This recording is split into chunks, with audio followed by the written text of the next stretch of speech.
St. Matthew 26, verse 41. Watch and pray that ye enter not into temptation. The spirit indeed is willing, but the flesh is weak. The enemy knows that so many of us aren't watching, aren't praying, and he knows that knows the very frailties of our flesh. I'm preaching a tough word on today. How many impulses, lures, seductions, pulls, invitations, snares, traps, baits, and appeals, desires, urges, inclinations have ruined even the best of our lives. From the pulpit to the door, temptation is a common thing. I heard in the text that someone said somewhere in the Holy Writ, my foot almost slipped. Look at somebody, tell them my foot almost slipped. I tell you, some season my foot almost slipped. We're all fighting temptation. Saints of God, I want to boldly declare that just because temptations will come, it doesn't have to overcome. The devil has no new tricks. Ecclesiastes 1 verse 9 states, the thing that hath been, it is that which shall be. And that which is done is that which shall be done. And there is no new thing under the sun. The enemy will come at you with the same old things that he's come at others with. Just as I stated earlier, that no temptation may come, it doesn't have to overcome. I once heard a preacher say once that someone else can play the very bad hand that life has dealt you, and they'll play that very same hand that you're fussing about, and they'll win.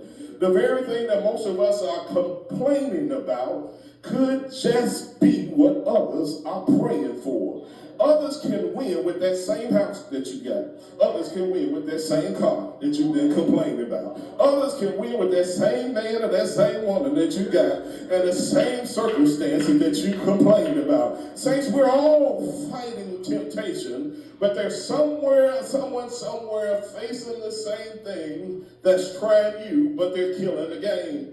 That person is winning in the very places and spaces that you find yourself losing in. These folks have come to a decision that they will give no place to the devil. I heard a relationship guru, and it's knocked my socks off. He said this. He said, trust is lost in buckets, but it's won back in drops. I just said something that should have made some of y'all say ouch. Saints, there's an awful cost to yielding to temptation, for yielding is sin. Years ago, the Lord gave me an acronym for sin, S-I-N. It's short for Satan is near. That's why we should resist sin at all costs. Sin invites the enemy to draw near to us every time we embrace sin. Why do you think the following is recorded in James 4, verses 7 through 8? Submit yourselves, therefore, to God. Resist the devil, and he will flee from you.